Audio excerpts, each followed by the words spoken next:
Hidden in the mountainous terrain of the western United States lives one of the most impressive birds in the entire world, the California condor.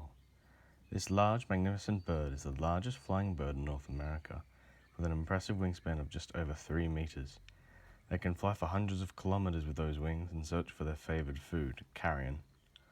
However, these impressive animals are currently listed as critically endangered or facing a critical risk of extinction. According to the IUCN Red List, a worldwide organization source for the concern and abundance and distribution of life on Earth, with the input of over 10,000 experts with over 71 years of experience. According to the fossil record, historically condors had a more expansive distribution throughout America, as suggested in this map. 10,000 years ago, condors were found along the Atlantic coast as far north as New York. The condor's distribution slowly decreased, however, due to the extinction of its food source, the megafauna. It is not known how these animals went extinct. To about 2,000 years ago, its distribution decreased again to a little bit of the inland coast around southern Texas and then the entirety of the Pacific coast. Its range then decreased again in the 1900s to only the Pacific coast around California. After that, its range decreased dramatically once again to only inhabit the southern Californian mountains. Condors have been known to humans for centuries. However, in 1982, when it was anecdotally recognized, a formalized abundance account was organized, and only 22 condors were discovered. Upon researching recent condor abundance, it has become apparent that different organizations have different views on the condor's present abundance. While the IUCN puts their numbers at 44 condors currently living, the California Condor Recovery Center stated that in 2017 that there were 463 condors. Regardless of these conflicting numbers, the condors are still in peril of becoming extinct. Research has led me to believe that the main cause for the low numbers and distribution is due to human intervention. This will be explained later in the video. Condors are purely scavengers, eating carrion, or in other words, dead animals. By doing this, they are serving the ecological community by cleaning up the dead carcasses and preventing diseases. If we lose the condor, the biggest problem would be that there would be fewer scavenging animals to eat the carrion. If carrion isn't eaten, it would allow deadly bacteria to spread to other organisms, creating disease outbreaks, which could spread to domestic animals like cattle.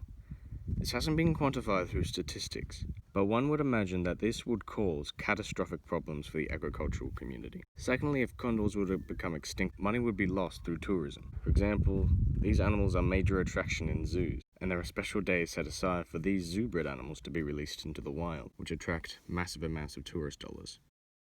During the 19th and 20th centuries, farmers and even casual townsfolk would shoot wild animals for sport and for culling purposes. These shootings occurred throughout the condor's distribution, and if you think about it, they should have actually increased the condor's numbers, as the shootings would actually cause the animals to die, and thus more dead animals for the condors to eat. However, the hunters/farmers used lead bullets when they shot these animals, which were poisonous and would fragment on impact, spreading throughout the now dead animal's body. When a condor eats a piece of carrion with lead fragments, its blood becomes poisoned and the toxins build over time, resulting in a very slow and painful death.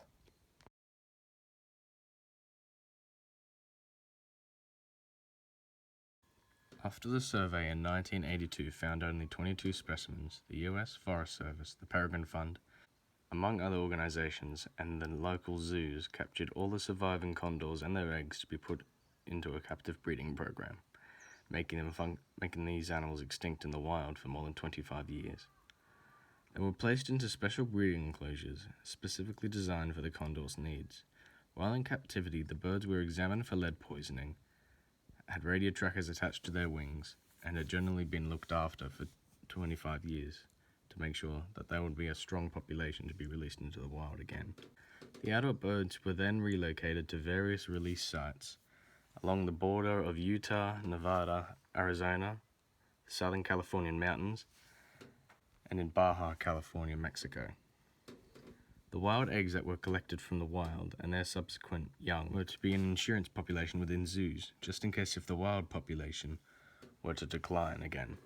Recovery turned the dwindling population of 22 condors in the 1980s to an approximate 463 condors alive today.